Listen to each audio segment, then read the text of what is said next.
देखो इसमें क्या दिया गया, पहले हम लोग सेल के स्ट्रक्चर के बारे में पढ़ेंगे और फिर उनके फंक्शन के बारे में, क्या उनका काम होता है। ठीक, तो जाहिर सी बात है कि इसमें हमको डायग्राम्स बनाने होंगे। तैयार हो तुम लोग? ढेर सारे डायग्राम्स बनाने के लिए, है ना। लिखा है, you have already learn that things around us are either living और non living. Further you may recall that all living organisms carry out certain basic functions. Can you list these functions? समझ में आया कुछ क्या कहा? इन्होंने कहा हम पहले ही पढ़ चुके हैं कि जितनी भी चीज़ें हमारे चारों तरफ हैं या तो लिविंग होंगी या फिर नॉन लिविंग होंगी, और जितनी भी लिविंग होंगी उन सब में कुछ ना कुछ बेसिक फंक्शंस होते ही हैं। क्या उनको लिस्ट उनकी बना सकते हो? हाँ, ये सब छोटी छोटी बातें, रिस्पिरेशन, डाइजेशन, एक्सक्रीशन, ये सब तो सब करेंगे ना जितने भी लिविंग होंगे। क्लास 4th या 3rd में होंगे तभी पढ़ाते हैं कि ये लिविंग है, इसको पहचानने की ये कैरेक्टरिस्टिक ये इसमें होना ही चाहिए। याद है वो कहते हैं कि ये सांस लेना चाहिए, बढ़ना चाहिए, रिप्रोडक्शन करना चाहिए। Different sets of organ perform the various function you have listed in this chapter. You shall learn about the basic structural unit of an organ which is the cell. देखो घुमा फिरा के बताया इन्होंने, जैसे कहते हैं कान पकड़ो, अपने तो यहाँ से पकड़ लोगे, फिर कहते घुमा के इधर से पकड़ो। पकड़ना क्या है? कान, लेकिन घुमा के पकड़वा रहे हैं कि सेल की डेफिनेशन को उन्होंने बताया भी है और छुपा के बताया है। कहा है कि जो अभी हम लोगों ने डिफरेंट चीज़ें पढ़ी हैं, जो डिफरेंट फंक्शंस हमने पढ़े हैं लिविंग वालों के, उनको करने के लिए अलग अलग ऑर्गन की आवश्यकता पड़ती है। पड़ती कि नहीं? जैसे तुमने पहला बोला रेस्पिरेशन, जो भी लिविंग होगा वो क्या करेगा? ऐसा हम लोग मान के चलते हैं। तो रेस्पिरेशन के लिए ह्यूमंस में कौन सा ऑर्गन पाया जाता है? रेस्पिरेटरी ऑर्गन्स हैं। हाँ, कौन सा ऑर्गन? उसी नाम बताओ। लंग्स और नोज है, नाम से ही तो सांस लेते हो, कोई आंखों से भी लेता। लिखा है different sets of organ perform the various functions you have listed. इसी लाइन में बहुत सारी बातें बता दी एक ही लाइन में। देखो चैप्टर ये जो है बहुत घनघोर है, 9th क्लास में जाओगे भी यही चैप्टर पढ़ने में 1 महीना लगेगा तुम्हें। 9th क्लास की बुक हो साइंस की किसी के पास, कोई का भाई बहन या कुछ हो, उसमें एक चैप्टर होगा सेल, यही fundamental unit of basic life ऐसा करके नाम है उसमें। वो पढ़ के देखना जरा कितने दिन लगेंगे उसको, उसमें पढ़ते चले जाओगे पढ़ते चले, ख़त्म ही नहीं होगा। तो सोचो उस पूरे चैप्टर को उन्होंने इसमें 5-6 पेजेस में समराइज किया है, तो एक एक लाइन में बहुत ज़्यादा ज्ञान की बातें बताई होंगी। तो इसमें पहले बताया है different sets of organ perform the various functions you have listed, यानी कि कई सारे ऑर्गन मिल करके जब काम करते हैं तब एक काम होता है, एक फंक्शन होता है। समझ रहे हो नहीं? जैसे हमारे लंग्स हैं, हमारा डायफ्राम है, हमारे नोज है, ये सब चीज़ें मिल करके जब काम करते हैं तो फिर क्या होता है? रेस्पिरेशन। समझे कि नहीं समझे? और ये एक रेस्पिरेशन क्या है? लिविंग ऑर्गेनिजम्स होने का एक कैरेक्टरिस्टिक हम गिन सकते हैं इसको। आगे लिखा है इन दिस चैप्टर, इस चैप्टर में you shall learn about the basic structural unit of an organ. हम इस चैप्टर में पढ़ेंगे बेसिक स्ट्रक्चरल यूनिट, यानी कि संरचनात्मक इकाई। जैसे कोई चीज़ बनती है, जैसे रूम बना है, इस रूम को मान के चलते हैं ऐसे, मान लो ये एक कमरा है, ठीक है, ये ऊपर छत है, यहाँ पंखा लगा हुआ है, ठीक, हम लोग यहाँ बैठे हुए हैं, ये हमारी टेबल, ठीक, ये कमरा है। अब इस कमरे को बनाने में एक ईंट इस्तेमाल हुई, एक और एक और एक और एक और, ठीक। तो इस कमरे को बनाने में जो बेसिक स्ट्रक्चरल यूनिट है इसकी, इस कमरे की, वो क्या है? ईंट। क्या है? ईंट। कमरे को बनाने में एक इस्तेमाल हुई, एक ईंट। अब तुम कहोगे कि इसमें और मोरंग बालू ये सब भी तो हुई। मोरंग बालू से तो नहीं बना, वो तो इन ईंटों को आपस में जोड़ने के लिए करा था ना हमने, बना जो क्या मेन क्या था? ईंट, ठीक। ऐसे ही हमारी बॉडी मान दीजिए, हमारी बॉडी में एक ऑर्गन को बनाने में जो बेसिक स्ट्रक्चरल यूनिट है वो क्या है? समझ गए कि नहीं? इसका सबसे आसान तरीका यही है, रूम को एग्जांपल मान के चलो, रूम को मानो अपनी बॉडी, ठीक। अब इस पूरी दीवार को बनाने में क्या इस्तेमाल हुआ? ईंट। ईंटों से बनी दीवार और कई सारे दीवारें मिलकर क्या बना दी? समझ गए? वैसे ही बहुत सारी सेल्स मिल करके बनाती, टिश्यू, टिश्यू मिल करके क्या बनाते हैं? ऑर्गन। और ऑर्गन से क्या बनता है? सेल्स। क्या होती है? सबसे बेसिक स्ट्रक्चरल यूनिट है। स्ट्रक्चरल यूनिट समझ रहे हो नहीं क्या होती है? यानी कि जो बनाते हैं, संरचना जो होती है इस कमरे को पूरा बनाने में, ठीक है, बनाने में, इस कमरे को बनाने में जो सबसे छोटी चीज इस्तेमाल हुई है वो क्या है? ईंट। अब आते हैं 8.1 discovery of the cell. Discovery माने क्या होता है? खोज। 1665 में रॉबर्ट हुक इन्होंने बोतल का ढक्कन, जो शीशे वाली बोतल होती है उसके ऊपर लकड़ी का ढक्कन लगता है, देखे हो कि नहीं?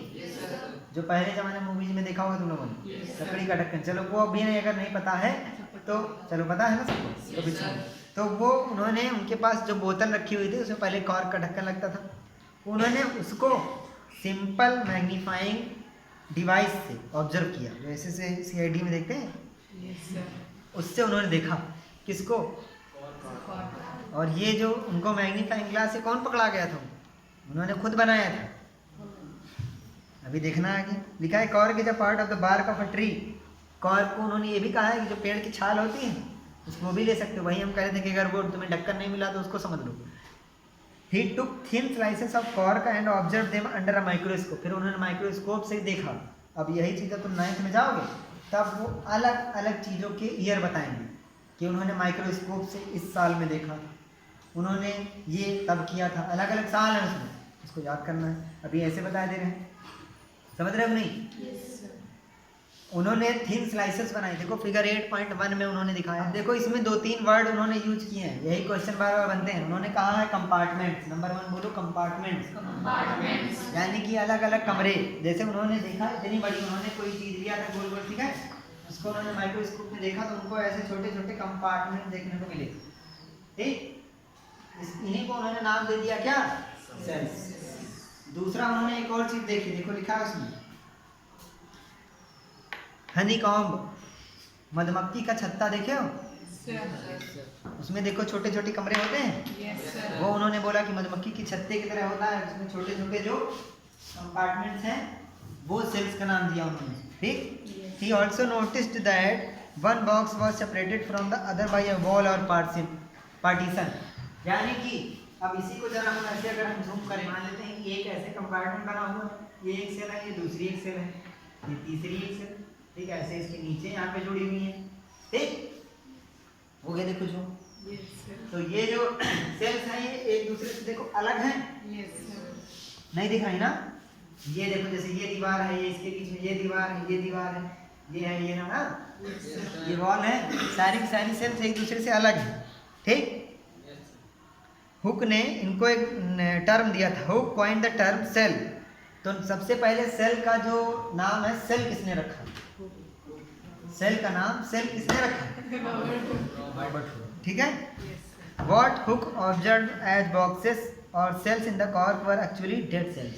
अब देखो जो कॉर्क उन्होंने लिया था, चाहे बोतल का ढक्कन तुम मानो या पेड़ की छाल, वो लिविंग था कि डेड था? डेड है ना? बोतल का ढक्कन डेड होगा कि living? Dead. Cells of living organisms could be observed only after the discovery of improved microscopes. Living organisms की सेल्स देखने के लिए माइक्रोस्कोप को अच्छा करना था, है ना? तभी तो ज़्यादा गहराई से हम लोग देख सकेंगे। डेड वाली तो आराम से उठा के लाए, काटा छीला देख लिया, लेकिन अगर लिविंग वाली देखना है, वो लिविंग है, अंदर सारी चीज़ें उसके अंदर प्रोसेस में है, तो वो देखने के लिए माइक्रोस्कोप हमको क्या चाहिए? अच्छा चाहिए, इम्प्रूव होना चाहिए। रॉबर्ट हुक के एक्सपेरिमेंट के बाद, इस ऑब्जर्वेशन के बाद अगले 150 साल तक कुछ नहीं हुआ, सब लोग सन्नाटे में बैठे रहे। क्या है? सेल जान गए हम लोग, कुछ होता है बस, ठीक है, कोई उस पर काम ही नहीं किया। यानी कि 1665 में इन्होंने काम किया था, उसमें 150 साल अगर हम लोग जोड़े,